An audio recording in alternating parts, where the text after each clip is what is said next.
Hello, everyone. I'm back again. Two videos in one day. I know, very exciting.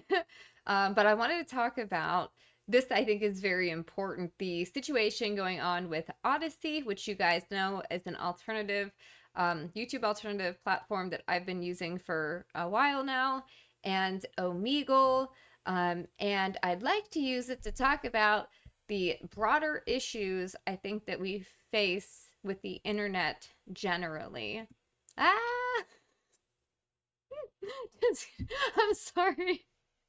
I had to bring up Gypsy for a moment there because we're talking about Omegle, okay? But first, we're going to start by talking about Odysee, which is owned by a company called Library.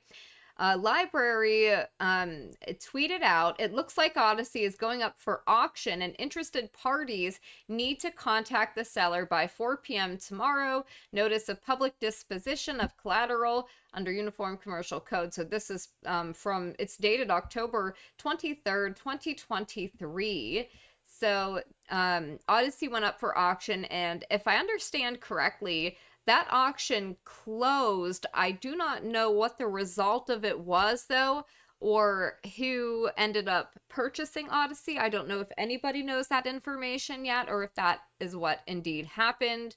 I don't know yet. So if anybody listening knows, please put that in the comments below. Share it with us.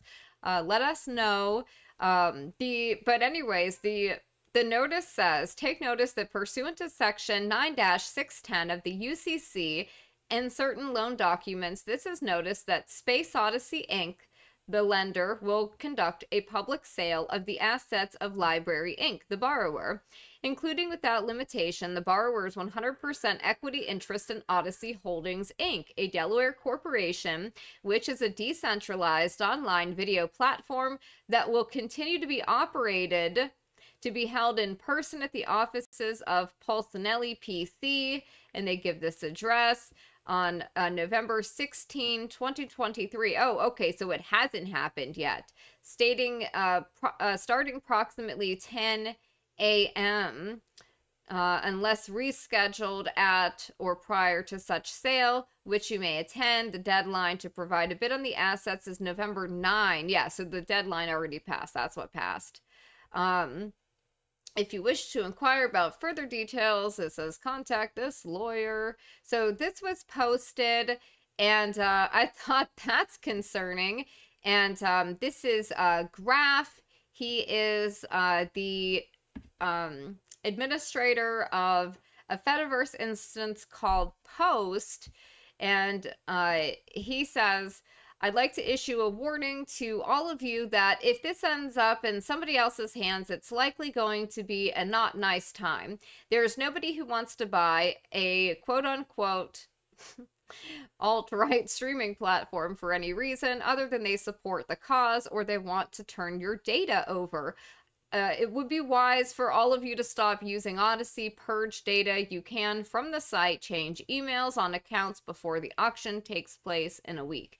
So he posted that November 8th, but I would suggest that, so I think the Graf was interested in purchasing Odysee or raising like $2 million or something to purchase it. And Graf is already trying to run Post and has issues generating enough support for that. So I don't know why Graf would want to take on the additional liability of running another platform, a video platform, and then having to deal with like the Fediverse instance as well. I don't know why anyone would want to take that on, but that was what Graf put out here. I'm going to be using, of course, nicecrew.tv as just like an Odysee alternative and a YouTube alternative, because that is created by somebody I know, by like a friend of mine, just using PeerTube or something. I don't really know how it works. You'll have to ask Maddie. I don't know the technical details of any of this, but he's going to be, he runs it. So you guys, some of you, if you've been with the channel for a while, you know who that is. Okay, so, and you can subscribe to my channel there.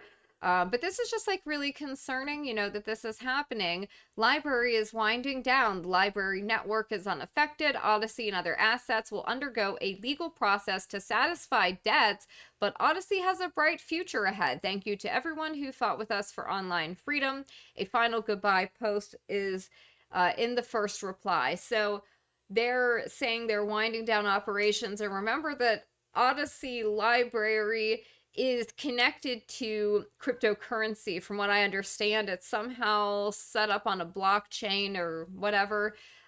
I'm embarrassingly like not educated on any of this, so if I'm getting the details wrong, I do apologize. But I do know that the government has been really cracking down on crypto, as everybody knows.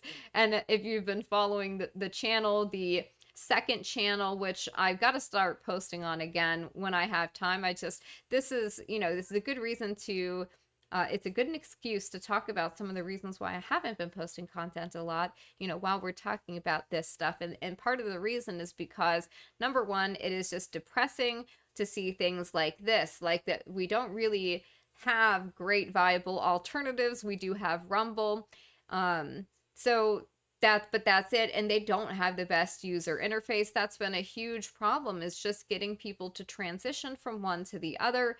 Major problems here on YouTube, as you guys know, with like the censoring and the expectation that people will self-censor because of overburdensome TOS and CGs. So, you know, that just makes it like, if you have to be muzzled, people don't want to talk at all, right? Like, if I can't say what I want to say, why do I want to make a video here on this platform? Or like, if I do put in the effort to make a video and spend the money on all of the tools, equipment, the time to do that, like if my videos are just going to be buried, then there's not really an incentive for me to use this platform, like, if that makes sense. And I think it's not just me that feels that way, but lots of other people as well.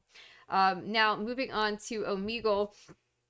This message is up on their website. If you go to omegle.com now, for people who are unfamiliar with Omegle, Omegle was...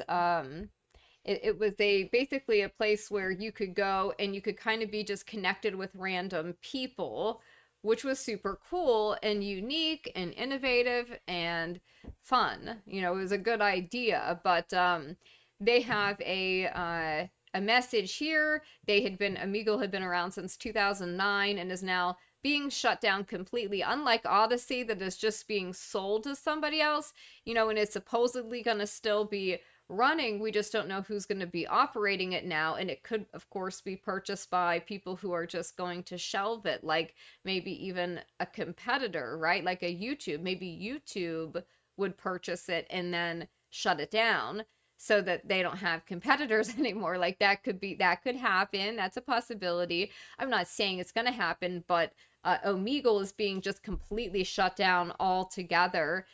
And I think that the criticism Omegle got was a little bit unfair.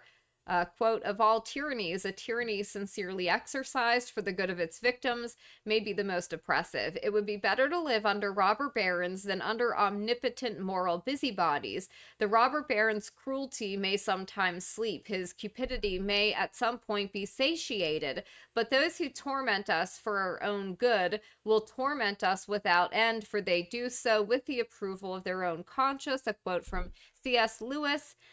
Quote, "In the beginning, the universe was created. This has made a lot of people very angry and has been widely regarded as a bad move." Douglas Adams.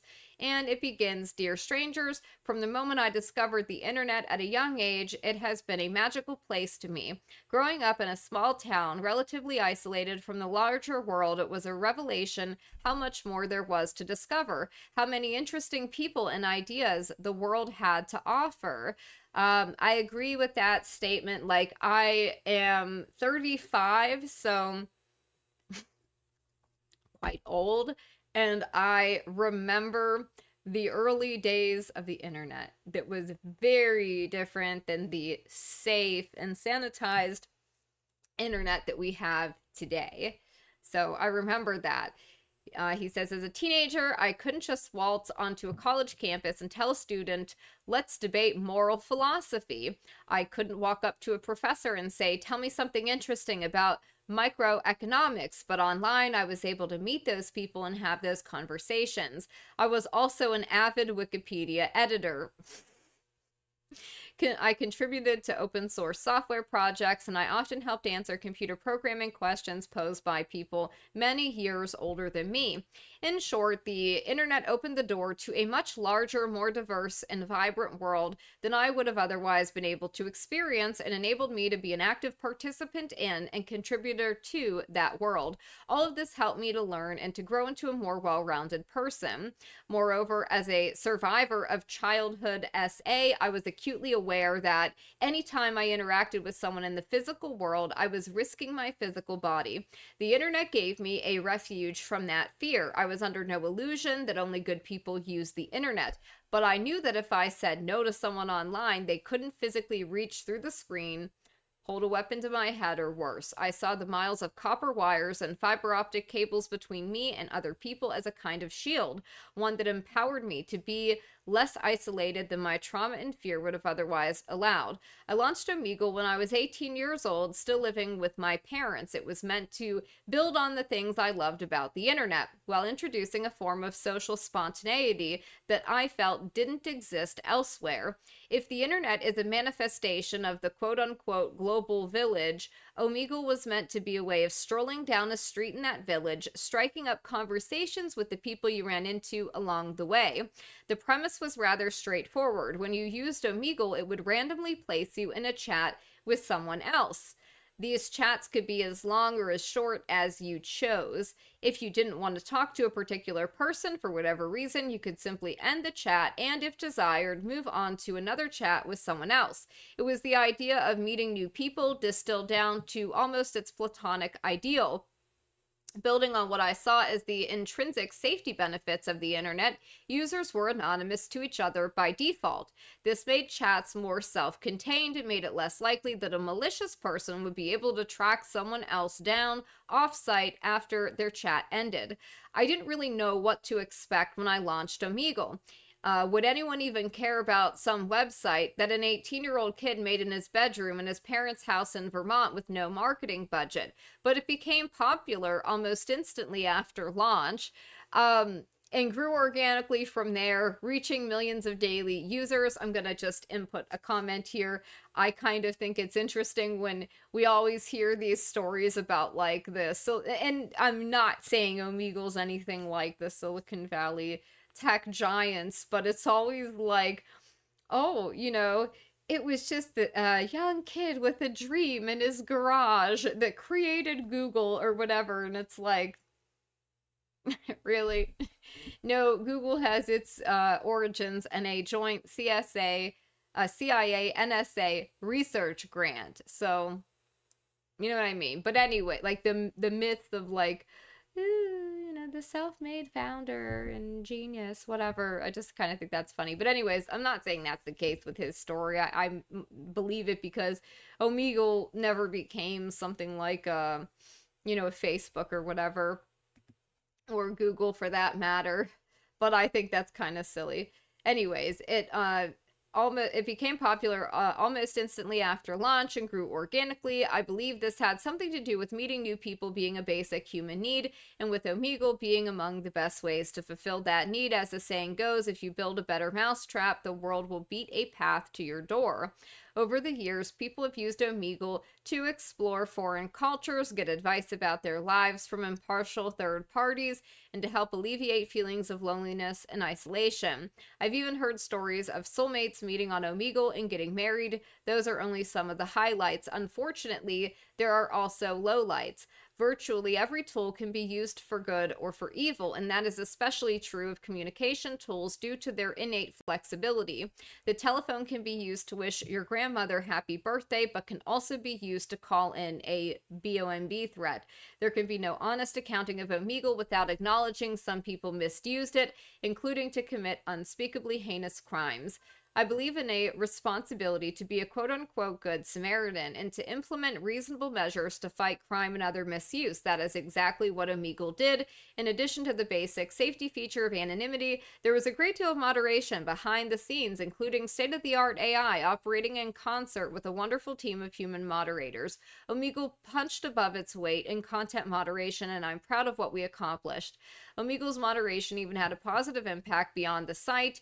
They worked with the NCMEC, law enforcement agencies, to help put evildoers in prison where they belong.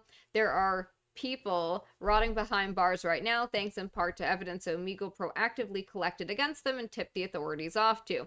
Now, I think that it's good that they did that. However, I find it concerning they'd be proactively collecting information on their users. I could see in the case of a PEDO or like a criminal or something like that, but I hope this wasn't something that they were just doing generally, because that's not cool. But I don't think that's what he is saying here, and I'm not suggesting that's the case. All that said, the fight against crime isn't one that can ever be truly won. It's a never-ending battle that must be fought and refought every day, and even if you do the very best it's possible for you to do, you may make a sizable dent, but you won't win in any absolute sense of the word. That's heartbreaking, but is also a basic lesson of criminology, and one I think the vast majority of people understand on some level. Even superheroes, the fictional ones, our culture imbues with special powers as a form of wish fulfillment in the fight against crime, do not succeed at eliminating crime altogether. In recent years, it seems like the whole world has become more ornery. Maybe that has something to do with the pandemic or with political disagreements. Whatever the reason, people become faster to attack and slower to recognize each other's shared humanity. One aspect of this has been a constant barrage of attacks on communication services, Omegle included, based on the behavior of a malicious subset of users. To an extent, it is reasonable to question the policies and practices of any place where crime has occurred. I've always welcomed constructive feedback, and indeed Omegle has implemented a number of improvements based on such feedback over the years. However, the recent attacks have felt anything but constructive. The only way to please these people is to stop offering the service. Sometimes they say so explicitly and avowedly. Other times it can be inferred from their act of setting standards that are not humanly achievable. Either way, the net result is the same. Well, they've done this before. They tried to do it to have 8chan taken down and other services with these social media hit pieces or mainstream media hit pieces, whatever you want to call it.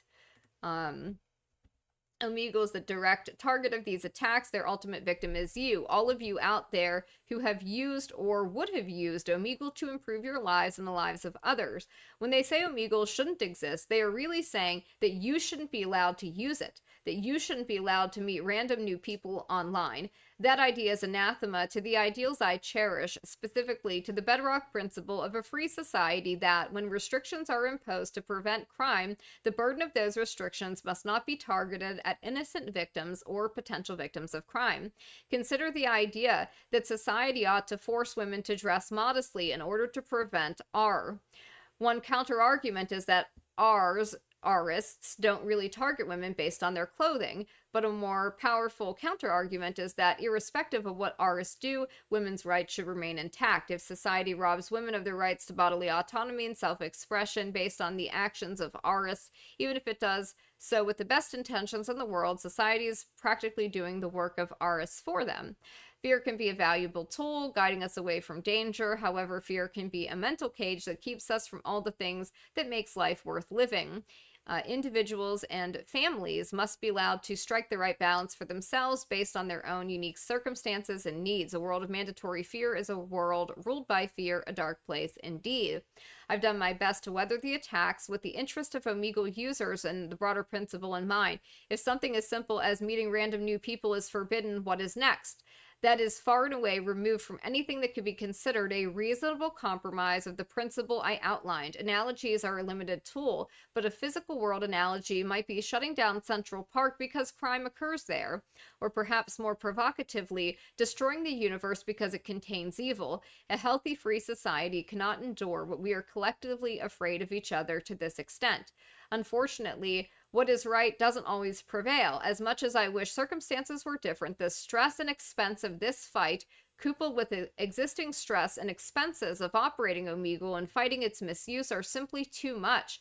Operating Omegle is no longer sustainable financially nor psychologically. Frankly, I don't want to have a heart attack in my 30s.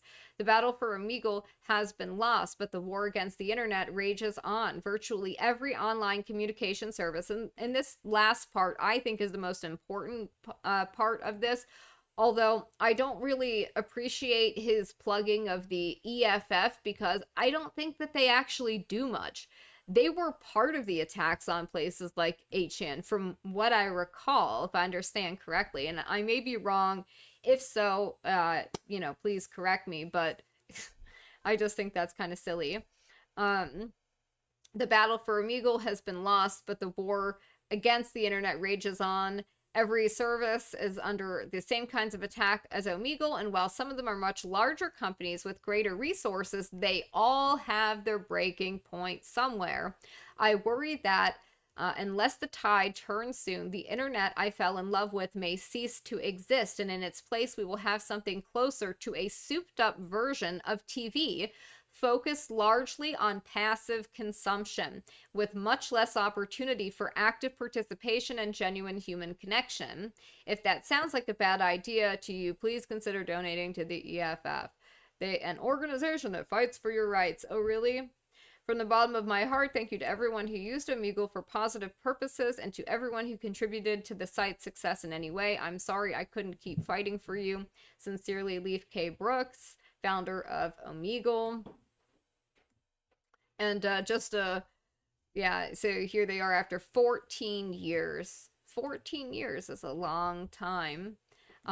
Just to remind people of some of the craziest stuff that happened on Omegle, and probably a big part of the reason why they ended up getting shut down is that they allowed children to use the platform, and I think this is what got them the most problems.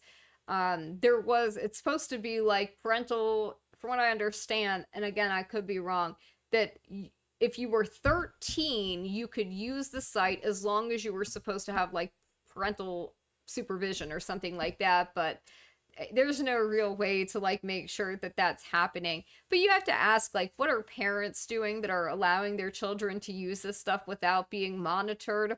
But this is an infamous clip that I'm sure everybody remembers of Gypsy Crusader meeting a young child who has a, let's just say, a BONG in his lap, it appears. And even Gypsy was very concerned about this and kind of breaks character to like be like, what the heck? I'm not going to play the whole thing, but we'll just play part of it here. Dane, she really was gorgeous. She was very pretty. Trump is ahead. Nice. I don't want to... How old are you? Look at this. He looks like he's 10. How old? Let me know in the comments, guys. Put in the comments, how old does this kid look? Because he does not look a day over like 10 years old to me. He looks like he's in his pajamas. Is that a bong? What is that in your hand? What is that? He's like, what? And this kid is just like, what?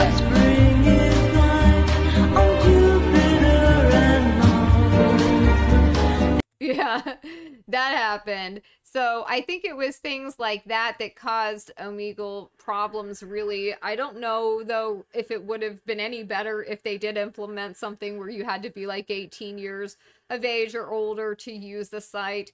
And I kind of wonder what, and I don't have the figures for this. I'm interested if somebody else does, what the breakdown of like the demographics of their user base was, because I wonder if it was primarily like younger people using it. I don't really know many older people that have heard of Omegle or know how to use it or really like have the inclination to. So, you know, maybe that wasn't feasible for them to do that. But I think that what's upsetting and disappointing, and I see this trend continuing, is that the internet is going to become more and more contained and sanitized. They've already sanitized it. It's changed very much from the internet of the 90s. Nowadays, when you try to do any kind of searches, as you guys know, Google has a monopoly on that, and they promote what they call authoritative sources. So it's all mainstream corporate media. And the same thing has happened with YouTube, and that has been a major problem. They boost quote unquote authoritative content while they deboost people like us while calling themselves YouTube. They should just call themselves corporate tube, because that is what they are. And then we had the adpocalypse. We had all of these media hit pieces and these tech companies caving to them, changing community guidelines. There's constantly changing goalposts, and people just getting banned from the platform, people getting removed and having to go to these alternatives like Odysee, Rumble, and again, now Odysee is in question if that's going to even remain. And so I feel like this is, yes, it's very scary and very concerning. And the other issue is, you know, the commercialization, I think, of the internet, right? Like, I have seen this, and you guys may wonder why, like, I do not always make a lot of content. Like, there are times where I will go a long time without putting things out. Sometimes I'm traveling for the documentary, like at least recently, and things like that. But sometimes it's just like, you know, I don't really feel like making the effort for a video that's going to get 200 views or something because it's massively suppressed.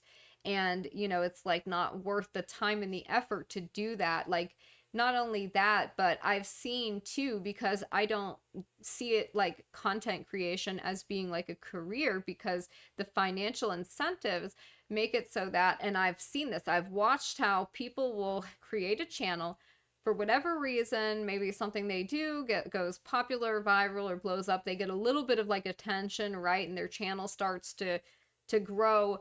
I've seen these creators who want to kind of like use that success to kind of like grow their channel and make it even bigger and bigger. And they start getting into these cycles of like constantly needing to create or have content to constantly be putting out so that they're getting ad revenue from it, because they're like reliant not only on ad revenue from their videos for their income, but they're also, in some cases, they have to pay editors and things like that. So it's not just like even, you know, there's a lot that goes into it that puts so much pressure on people, to the pressure to be constantly talking about something or getting a takeout on this or that. There are even some content creators who've made commitments to their audience to do like X amount of videos a day or per week or something like that. And it's like, okay, so at that point, you're not just making a video or talking about something because it's something that you're, you know, knowledgeable about, or that you have some kind of interest in, or that like you had something to say about that, right? At that point, you have quotas that you're filling, right? Of like, I need content because I have to do X amount of videos a day or X amount of videos a week. And I need revenue constantly coming in, ad revenue, super chats, whatever. And I think that what happens is, some of these creators will have that one moment of virality, right? Where something they do goes super viral, and then it's like they're constantly trying to chase the virality or success of that one thing. And so what ends up happening is you get like, and I'm sorry if this is a tangent or a rant. You guys know I used to be notorious for my people will call it stream of consciousness, me just like literally ranting about nonsense. But that's what's happening here. I'm going to rant.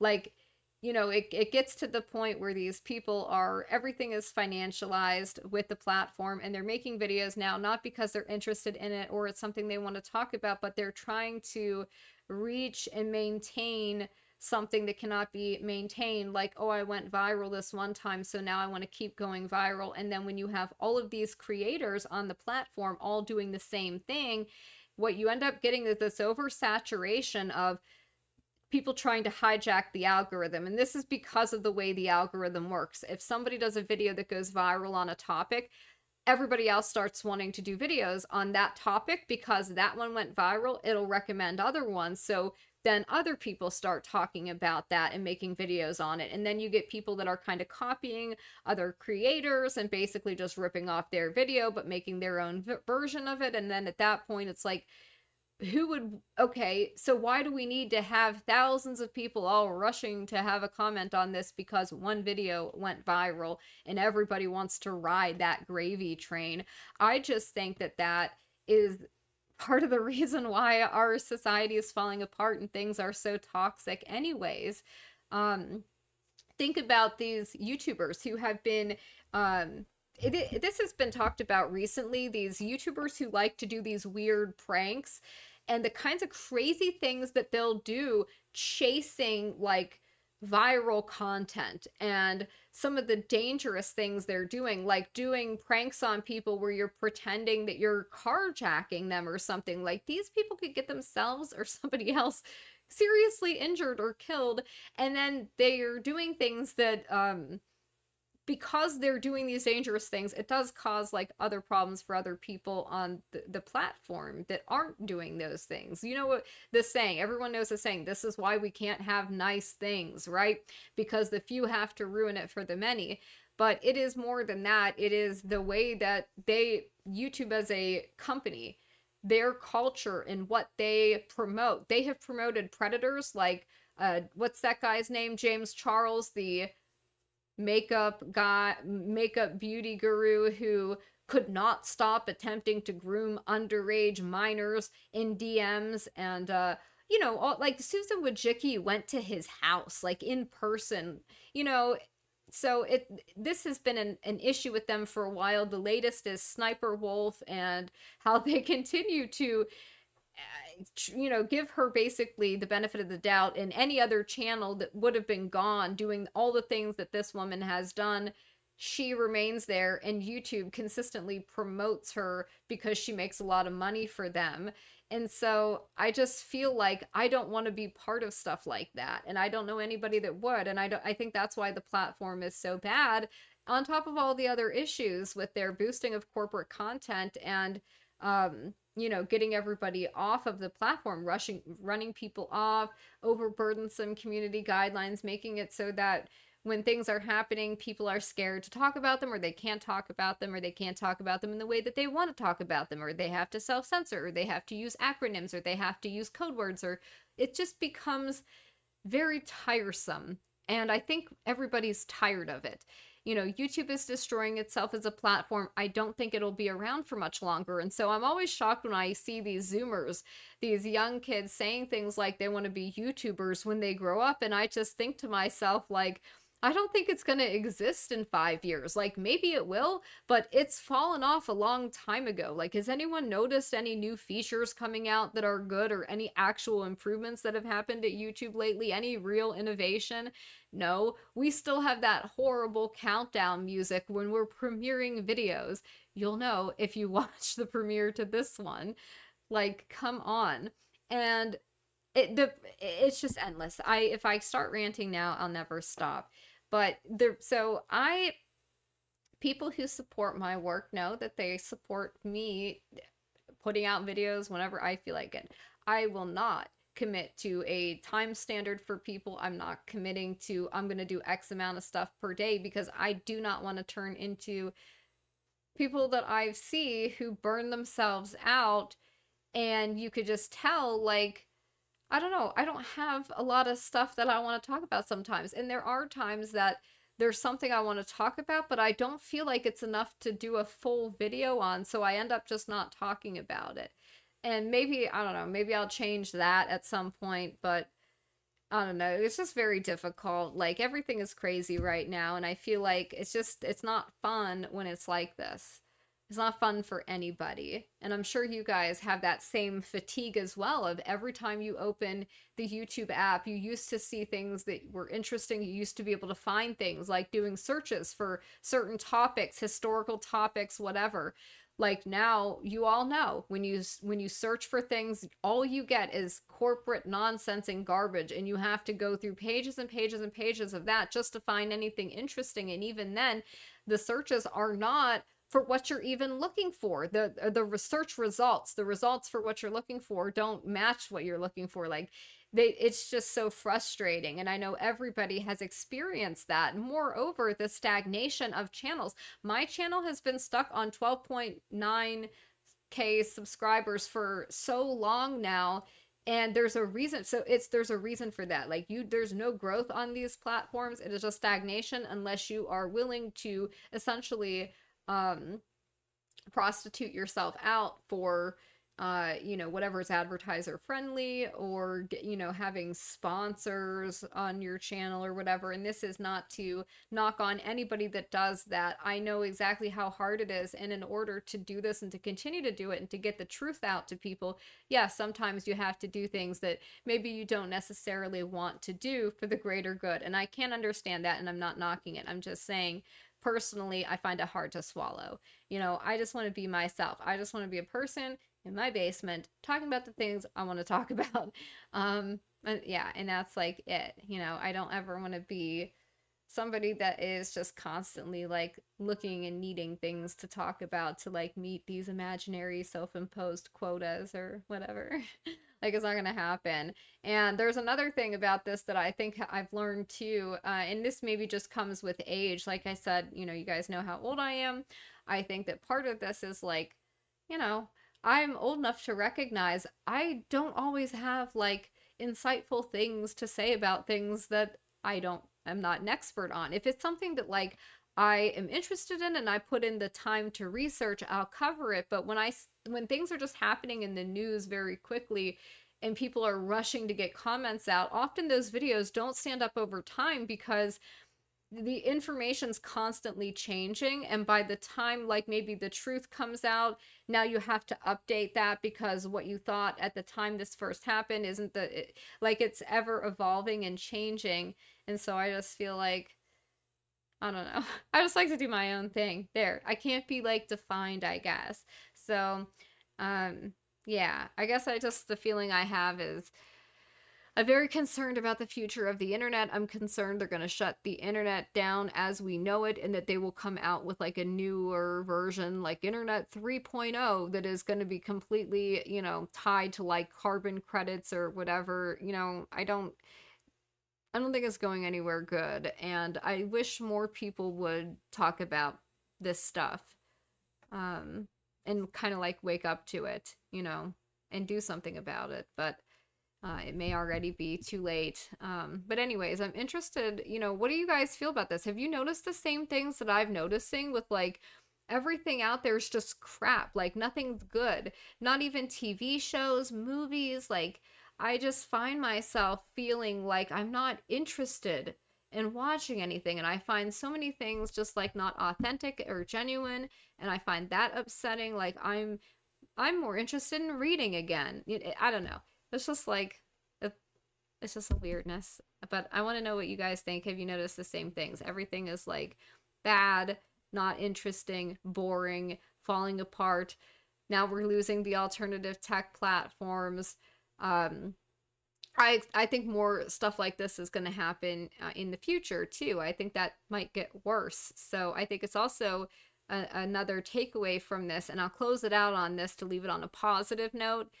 Is to support the people who are trying to create alternatives to like these platforms. That's important. All right, this has gotten so long. Okay, it's rambling.